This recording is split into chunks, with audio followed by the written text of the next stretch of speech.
the aircraft commander on the exercise Medflag Gabon 88. We departed Rhein-Main Air Base in Germany, flying to Franceville, Gabon, after which the medical contingency on the airplane will be going to Laconie, approximately 80 kilometers further east than Franceville, for humanitarian and civil assistance. The country that we're going to is Gabon, which is just south of where I was born, or in French West Africa. The country itself is mostly jungle with some small tributaries, some small rivers. Libreville, the capital, is a pretty well-developed city, much like maybe say Philadelphia or Baltimore, something like that. But the interior is relatively undeveloped, and there's just a lot of bushlands. The team is composed of the Air National Guard elements from Delaware, the 97th General Hospital from Frankfurt, and the Navy Preventive Medicine team from Naples, Italy. This is the first time in history Gabon and the USA organized such an exercise. And since this is a French-speaking country, and since the cooperation between Gabon and the USA in military matter is very recent, for it is a very good experience to go beyond the language barrier and beyond the system barriers also.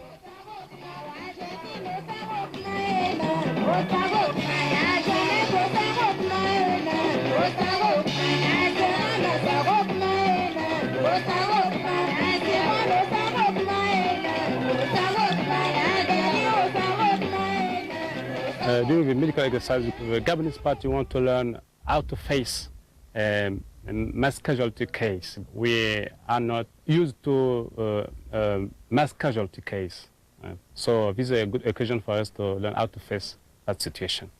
The Gabonese government has been hit with a natural disaster. A giant mudslide has taken place, and as a result, there have been a substantial number of casualties. Okay, what we're seeing now is some of our people from our contingency team who are actually making up the casualties. Moulage is the makeup of casualties to make them look as real as we can. The moulage itself creates that real effect in which we can train better, and that's what we're attempting to do with the Gabonese today. What we will do is we will send a team out to assess and bring those patients back into our triage area. They will either be placed in a holding area or they will be forwarded on to a surgical or a more advanced stage in our cycle. Our people will be working right along with the Gabonese and vice versa. We're going to see how they do things, and then they're going to see how we do things. So it'll be a good mix. The ones that can wait a little bit longer, we would keep here. Then back here, the ones that are hardly injured at all, we would put back here, and the ones that are suspected and dead, we can carry back.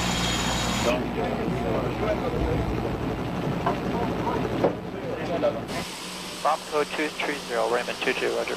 We were able to show the Gabonese military how to turn the aircraft into a flying hospital by means of reconfiguring and able to put in litters so you can evacuate the sick and wounded from remote locations to hospitals and areas of treatment.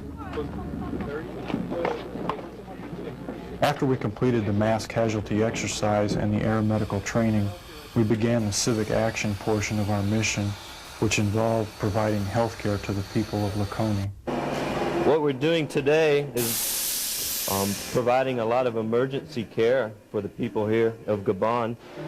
We are also providing preventive dentistry counseling for the children, and then distributing toothbrushes along with our instruction classes. We've seen approximately 30 patients this morning already and expect to see some 50 to 75 throughout the day between the two of us. I'm here as part of a 4-man preventive medicine team from EPMU 7, Naples, Italy.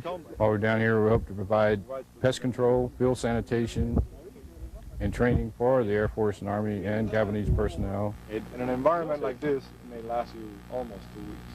Alors, dans un avion comme celui-ci, ça peut durer 2 semaines. Ben, s'il pleut, ben, ça peut être 1 ou 2 semaines. And if we buy them...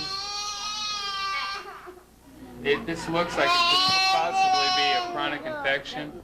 Most of the children here are in fairly good health. The nutritional status of most of these children is actually pretty good in this area.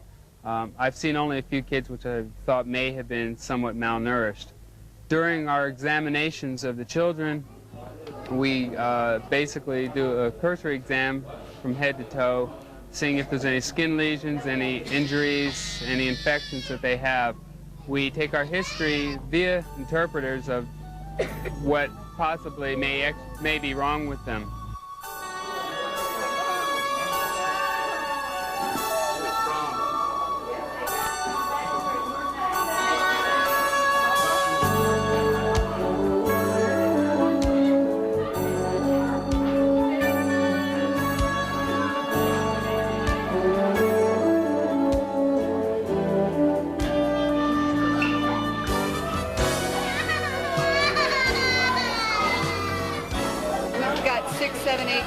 Coming through getting polio for the first time. It's a great experience, and we get a chance to do something for the people that they don't have the access to the medications and to the medical kind of treatment that we have in the U.S. And it's really neat to see the smile on his face even after you've given him a shot and he's cried through it, but they're happy afterwards.